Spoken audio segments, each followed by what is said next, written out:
पहले बेसिक का नाम है लिस्ट। क्या नाम है? क्या नाम है? और लिस्ट के लिए पूरी दुनिया में सब लोगों को पहला मैसेज मेरा, मेक इट, बनाइए, बनाइए, बनाइए, लिस्ट बनाइए। सर लिस्ट बनाने की क्या जरूरत है, मोबाइल में है ना। अरे पानी में गिर गया तो? नहीं सर मेरे दिमाग में है तो? पागल हो गया तो? कहीं खिसक गई तो? सर मुझे याद है। अरे याद तो चौथे दादे का नाम भी नहीं है। दिमाग को कष्ट मत दे, मोबाइल को कष्ट मत दे, सिस्टम से बाहर मत जा। अब आपको समझ में आएगा सिस्टम मतलब क्या और बिना सिस्टम मतलब क्या। यहां पे सफलता और असफलता में जैसे सिर्फ ए का फर्क है ना, वैसे सिस्टम और बिना सिस्टम वाले में इतना ही फर्क है। सिस्टम वाला आदमी कहता है अच्छा, सिस्टम कहता है लिस्ट बनाओ, हम लिस्ट बनाएंगे। और बिना सिस्टम वाला कहता है बिना बने काम नहीं चलेगा क्या, मेरे तो वैसे भी जानकार थोड़े से हैं, इनका दिमाग में मैं रख लेता हूं, इनको मैं अभी से सिस्टम तोड़ना चालू। कोई सिस्टम तोड़ने वाले के अलग से 5 दिमाग नहीं होते हैं, अलग से उसके 3 टांगे 4 चतुर्भुज जैसा नहीं होता है, वो अपने जैसा ही होता है, लेकिन उसके दिमाग में कीड़े ज्यादा होते हैं। वो प्रश्न उल्टे सीधे कर करके सिस्टम को बिगाड़ने की कोशिश करता है। वो सिस्टम तो कहता है लिस्ट बना, और लिस्ट बनाने के पक्ष में तर्क देता है, और बिना सिस्टम वाला आदमी वो तर्क देता है जिसको सिस्टम की दुनिया में कुतर्क कहा जाता है कि भाई मैं लिस्ट इस वजह से नहीं बनाऊंगा, इस वजह से लिस्ट बनानी चाहिए। इंसानों की लिस्ट बनेगी, 100 में से 90 नेटवर्कर लोगों की लिस्ट नहीं बनाते हैं। अब मैं आपसे पूछता हूं जो सिस्टम का पहला स्टेप नहीं छड़ते हैं, उनको 2,10,000 वीकली आना चाहिए क्या? और उनको नहीं आए तो यह प्रकृति का न्याय है कि नहीं है? इसलिए दुनिया में लोग इतनी सी घटना से फेल हो जाते हैं। मेरे ससुर जी का रिटायरमेंट था भी जुलाई में, तो मैंने उनको बोला लिस्ट बना लो। हर जी लिस्ट तो बनी हुई है। मेरे ससुराल वालों ने बोला लिस्ट बनी हुई है। कितने की बनी हुई है? 300-400 लोग आएंगे, 300-400 लोग आएंगे। फिर मैंने कहा देखिए लिस्ट तो बताओ।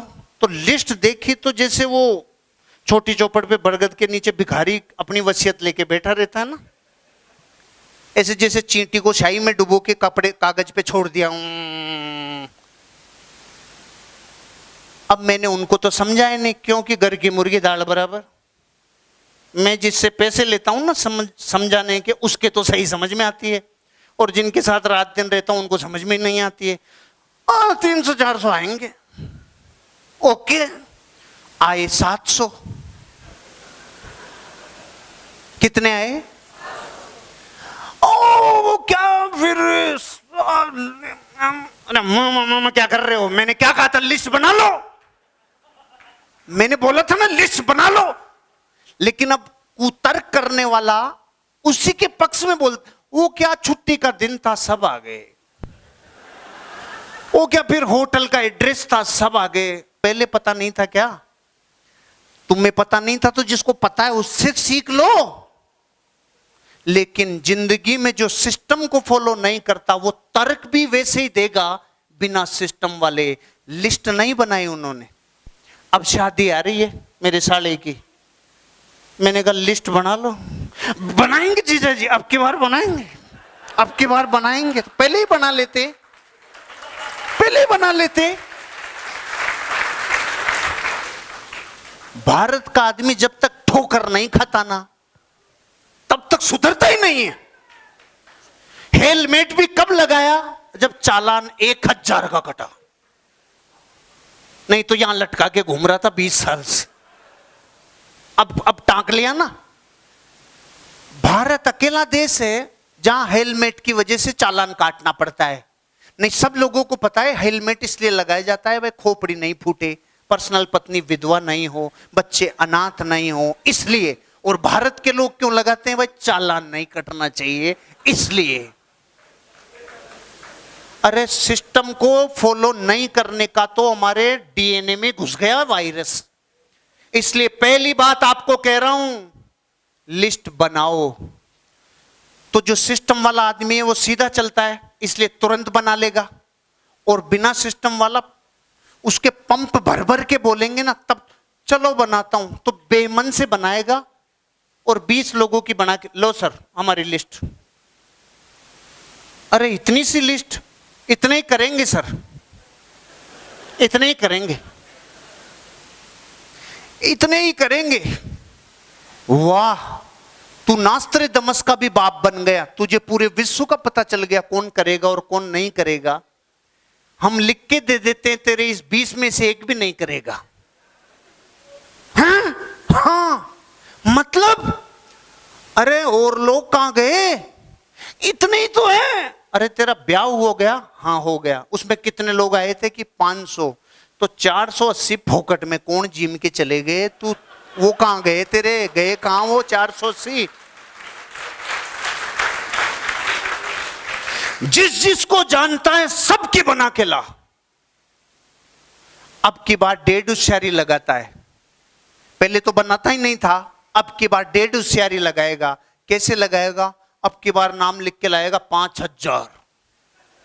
लो सर लिस्ट, ऊपर ही ऊपर नाम, राहुल गांधी, सोनिया गांधी, नरेंद्र मोदी,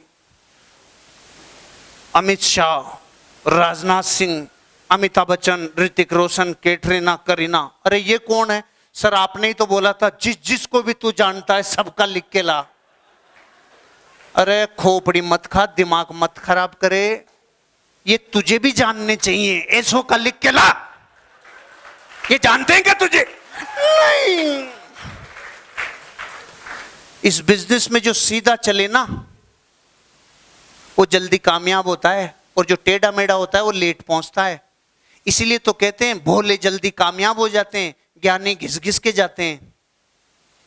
अच्छा एक चीज बताओ, जब रेलगाड़ी चलती है तो रेलगाड़ी के फाटक आड़े आता है या अपने आड़े आता है? फाटक जो आता है वो रेलगाड़ी के आड़े आता है या अपने? रुकावट किसको लाता है? अपन को रुकना पड़ता है ना, और रेलगाड़ी नहीं रुकती। क्यों? उसका रास्ता सीधा है, और अपन इसलिए जिंदगी में रुकावटें उसके पास आती है जिसके रास्ते टेढ़े मेढ़े हैं। रेलगाड़ी सीधी चलती है, इसलिए उसके रास्ते में कभी रुकावट पैदा नहीं होती। इसलिए पहली घटना लिस्ट के बारे में समझ जाओ, लिस्ट बनाओ। और लिस्ट क्यों बनाओ? पहला फिल्टर लगता है नेटवर्क मार्केटिंग में, आदमी कामयाब होगा कि नहीं होगा। जो लिस्ट नहीं बनाया समझो उसने अपने बिजनेस का मंदिर ही स्थापित नहीं किया, उसने अपने बिजनेस का आराध्य का निर्माण ही नहीं किया। उसने अपनी जिंदगी में जो अपने दुनिया का कोई भी काम करें, पूजा पाठ, आराधना, स्थापना करते हैं कि नहीं करते हैं? करते हैं कि नहीं करते हैं? करते हैं कि नहीं करते हैं?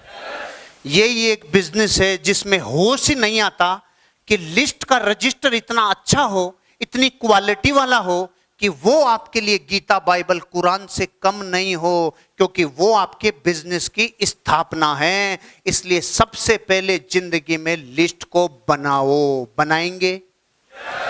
किन की बनाएंगे? जानकार लोगों की बनाएंगे, जो आपको भी जानते हो और आप भी उनको जानते हो, ऐसे लोगों की लिस्ट बनाएंगे।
फॉर रिलेटिव्स, बुआ, फूफा, साला, साले का साला, साले का साला, साला साला साला, सबका लिखो, सब रिलेटिव्स का लिखो, सब रिश्तेदारों का लिखो। बताओ 150 रिश्तेदार हैं कि नहीं हैं? अरे आज भी आप अगर लिस्ट उठाओ ना कि कितनों से आप लेने वाले हो और कितनों को देने वाले हो, तो सबकी लिस्ट 50 लोगों की बनती है। 50 जुआरी तो भारत में सबकी लगती है। 25 आने वाली और 25 जाने वाली होती है। हाँ ना तो करो। तो फिर वो जिंदगी भर ले गए या दे गए, इनका नाम लिखने में नानी क्यों याद आ रही है? लिखो ना नाम, लेकिन लोग लिखते क्यों नहीं है? ये नहीं करेगा, ये नहीं करेगी। अरे होते कौन हो आप? कौन करेगा और कौन नहीं करेगा? आप लिस्ट बनाओ। आई फॉर इन-लॉज, ससुराल पक्ष, उनके भाई बंधु, ससुराल का पूरा कुटुंब, पूरे कुनबे का लिखो। जो 18 से ऊपर हो गया नाम लिखो, नाम लिखो। ई फॉर इंजीनियर्स और टेक्निकल पर्सन, प्लम्बर का लिख लो, सैनिटरी वालों का लिख लो, बिजली वाले का लिख लो, किसी मार्बल वाले का लिख लो, टेक्निकल जो जो काम करते हैं उन सबका लिखो, जो इंजीनियरिंग का काम करते हैं उनका लिखो, जो पड़ोसी हैं, भगवान ने हर आदमी को 4 पड़ोसी दिए हैं भारत में, उनका लिखो। डॉक्टर्स और ड्रीमर्स का नाम लिखो और एस फॉर स्ट्रेंजर्स का नाम लिखो। तब बनेगी पूरी लिस्ट। और ये हिंदुस्तान के किसी भी आदमी की 500 लोगों की बन सकती है। और अगर 500 लोगों की लिस्ट कोई बन जाए और वो ये समझ जाए कि मुझे मेरे बिजनेस में अब कैसे करना है ये पता चल जाए, तो मैं तूफान मचा दूंगा। मैं कह रहा हूं मरे से मरी 200 से 300 लोगों की भी लिस्ट बन गई ना, और दिमाग में कीड़ा नहीं आया, ये तो है ऑर्गेनिक फॉर्मूला। इस बिजनेस को करने का ऑर्गेनिक फॉर्मूला तो है ये, और इनऑर्गेनिक फॉर्मूला है ए अपलाइन। तुम मेरे नीचे कितने डालेगा? ए अपलाइन। मेरे पास तो लोग ही नहीं है, तू मेरी एक नीचे लगा देना, तू मेरी एक चला देना, एक तू चला दे, एक किसी और से चला लूंगा, मैं तो फिर हीरो बन जाऊंगा। एक दिन तू चतुर्भुज बन जाएगा, हीरो नहीं बनेगा, क्योंकि तेरे पास खुद का कुछ नहीं बचेगा। इसलिए ऑर्गेनिक खेती करो, ऑर्गेनिक काम करो, ऑर्गेनिक बिजनेस करो, ताकि जिंदगी में परमानेंट और फॉरएवर चलो। और खुद की लिस्ट बनाओ, क्योंकि अगर आपने भीख और किसी से मांगी ना, ए लोग दे देना, ए लोग दे देना, तो जनता आपसे भी मांगेगी, ए लोग दे देना, ए लोग दे देना। ऑर्गेनिक फार्मूला लिस्ट को बनाओ, फ्रेंड्स के नियम से लिस्ट बनाओ, बड़ी बनाओ, सिटी वाइज बनाओ, अपडेट करो, और फ्रेंड्स के नाम से लिस्ट बनाओ, तो आपका काम होगा। और इस लिस्ट में अब पहला काम क्या करो? 3 इंपॉर्टेंट सिलेक्शंस के पैरामीटर हैं। पूरी लिस्ट बन गई, 200 500 जितने लोगों की बन गई। हेलो, मेरे साथ हो? लिस्ट बन गई। अब लिस्ट बन गई, उसमें से पहले सेलेक्ट करो जिनके पास जल्दी पहुंचना है। पहले पूरा बनाया और अब सेलेक्ट करेंगे। सेलेक्ट करने के पैरामीटर क्या हैं? पहला पैरामीटर, सबसे पहले प्लान उनको दिखाने जाओ जिनकी उम्र 22 से 45 के बीच में है। सबसे पहले प्लान दिखाने उनको जाओ जिनकी उम्र 22 से 45 साल है। यह बात पकड़ में आई? किसी को नहीं आई तो मैं इशारा करता हूं। इस हॉल में कितने लोग ऐसे बैठे हैं जिनकी उम्र 22 से 45 के बीच में है? सब देख लो पीछे मुड़ के, और सब एक दूसरे को देख लो। 95% लोग ऐसे हैं जिनकी उम्र 22 से 45 है कि नहीं है? इसका मतलब क्या है? ये वो खून है जो दौड़ता है। इस खून में थोड़ी सी गर्मी है, इसके सपनों में थोड़ी जान है, इसमें थोड़ी पावर है। ये थोड़ा अभी कुछ ना तो जवान ना बूढ़ा, ये भी कंफ्यूज है कि मैं हूं कौन। इसी कंफ्यूजन में ये डायमंड बन सकता है। नहीं, एक बार अगर ढलान आ गई तो अब भैया हमारे तो ढलान आ गई, बच्चे करेंगे जो करेंगे। तूने कुछ किया नहीं तो बच्चे क्या करेंगे? मैं पिछले 20 सालों से 15 अगस्त, बचपन से 15 अगस्त के प्रोग्रामों में जब जाता हूं ना, तो मैं जब छोटा था तो नेता लोग सामने स्टेज पे आके बोलते थे, ये बच्चे इस देश का भविष्य है। फिर हम बड़े हो गए, वो चले गए, उनके बच्चे आ गए, फिर उन्होंने बोला ये बच्चे इस देश का भविष्य हैं। फिर हम बड़े हो रहे थे, वो हटते जा रहे थे, ये बच्चे इस देश का भविष्य हैं, इतने में हम बड़े हो गए। अरे मैंने कहा सारी टोपी हमारे ऊपर ही डालोगे, तुम भविष्य, तुम कुछ नहीं हो क्या? तुमसे कुछ नहीं फली फूटी क्या, जो सारे हमारे ऊपर ही डाल के जा रहे हो, ये बच्चे भविष्य हैं, ये बच्चे भविष्य हैं। तुमने झक मराई क्या इतने साल जो हमारे ऊपर डालते हो? आज भी हिंदुस्तान में सारे लोग स्टेज से ये बोलते हैं, ये बच्चे भविष्य हैं। तुमने फली क्यों नहीं फोड़ी? तुम्हारे क्या हो गया? तुम भविष्य नहीं हो क्या? इसलिए हम कह रहे हैं अब बच्चे भविष्य होंगे कि नहीं होंगे उनकी होनहार, पीछे वाले निकल गए वो उनकी होनहार, लेकिन इस देश का भविष्य हम होंगे, ये वादा करते हैं आपसे, हम होंगे। 22 से 45 सबसे जोश भरा उम्र है, इसलिए सबसे पहले इनको उठाओ। अब ये सिद्धांत ऐसे झंडा मत गाड़ देना, मार्कशीट दिखाओ आपकी उम्र कितनी है। आप तो 22 में भी 15 दिन कम है, भाग जाओ यहां से, 15 दिन बाद मिलेंगे, ऐसा मत करना। और आपने फिर उनका लाइसेंस देखा, पैन कार्ड, अरे सर आप तो 45 साल में 3 दिन ऊपर निकल, आप किसी काम के नहीं रहे सर, अब आप प्लान नहीं देख सकते। ऐसा उल्टा मत पकड़ना, पहले लिस्ट पूरी बनाना, उसमें से सिलेक्शन करना प्लान दिखाने के लिए, पहले किन से मिलना है, जिनकी उम्र 22 से। दूसरा पैरामीटर, जिनकी इनकम लेवल 30,000 से 80,000 के बीच में हो, जिनकी इनकम लेवल 30,000 से, बोलते नहीं हो आप, अच्छा आप टेंशन में आ गए, साला अपन तो इसमें आते ही नहीं, अपने चक्कर पड़ गया दिखता है, कुछ गड़बड़ हो गई दिखती है अपने। सुनो, आपकी जो भी हालात है वो तो छोड़ो, आप अपनी दिशा को देखो, दशा को मत देखो। जिंदगी में जो आदमी इस रैंक में आए, इनकम की इस रेंज में आए ना, उसको जाके पहले प्लान दिखाओ, क्योंकि ये वो रेंज है जो खुद को पता नहीं है कि हम गरीब हैं कि हम अमीर हैं, इनको टोटल कंफ्यूजन है, क्योंकि ये पूरे नहीं हो पा रहे। 80 वाले को भी कम पड़ रहा है, 30 वाले को भी कम पड़ रहा है, फुली कम है। इनसे नीचे वाले फायदे में हैं कि भाई कल देखेंगे जो होगा, जो बस्ती न मेड़ेगी, सो जा आज तो साला, कल का कल देखेंगे। मजदूर तो बहुत मस्त सोता है भारत में, टेंशन ही नहीं कल की, चौकटी पे चले जाएंगे, काम मिलेगा तो ठीक, नहीं मिलेगा तो ठीक, आज खा लिया ना, चुपचाप सो जा। इनसे ऊपर वाले फ्री कि भाई इतना है कि जरूरत नहीं। ये हैं सर्कस में काम करने वाले सारे, सर्कस नहीं समझते। 10 से 5, 10 से 5, 10 से 5, बापू ने किया 10 से 5, बेटा करेगा 10 से 5, हमारी पीढ़ियां करेगी 10 से 5 बार।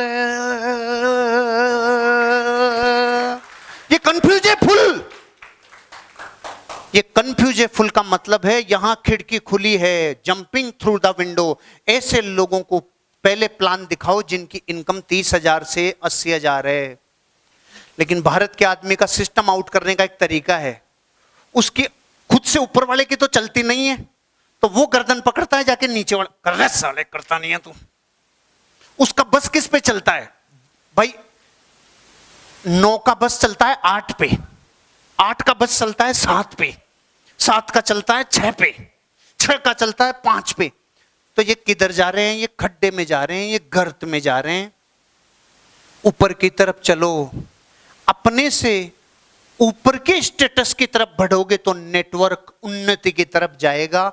इसलिए पहला पैरामीटर लिस्ट में सिलेक्शन करने का उम्र, दूसरा इनकम। उन लोगों को जल्दी नेटवर्क में लाओ, उन तक जल्दी पहुंचो जिनकी इनकम 30,000 से 80,000 के बीच में है। कर जाता है, कई 2 लाख 5 लाख वाले कर जाते हैं, क्योंकि उनको पता है जिंदगी में काम करेंगे तब तक पैसा आएगा। ये कोई वो नहीं है पट्टा, लेकिन ये व्यवहारिक नॉलेज है, पहले इन तक पहुंचो। और तीसरा है सोशल क्रेडिबिलिटी।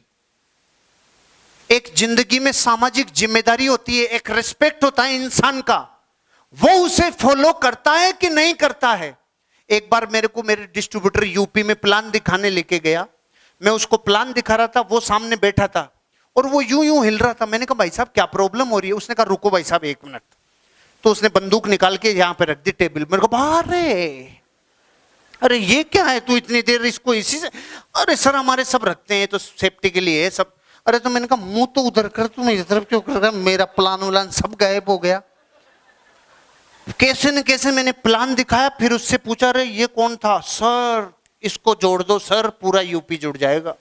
अरे ये है कौन? सर ये 7 मर्डर किया हुआ है सर, ये साला जुड़ गया ना अगर, सबको बंदूक से जोड़ देगा सर ये।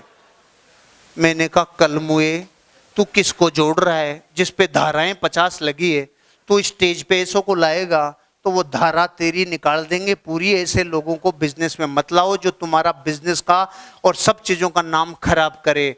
अच्छे रेस्पेक्ट वाले लोगों को लाओ जो बिजनेस में आने से इमेज बढ़े, क्योंकि दुनिया की किसी भी संस्था की इमेज उसके लोगों से बनती है, संस्था से नहीं बनती है। इसलिए 3 चीजों को पैरामीटर बनाओ। पहली उम्र 22 से 45, इनकम 30 से 80 हजार के बीच में, और समाज में जिनकी रेस्पेक्ट हो। मैं गरीब और अमीर नहीं बोल रहा हूं, गरीब भी अपनी इज्जत सबसे पहली प्रायोरिटी पर रखता है। जिनकी जिंदगी में क्रेडिबिलिटी है समाज में, ऐसे लोगों को पहले लेके आओ।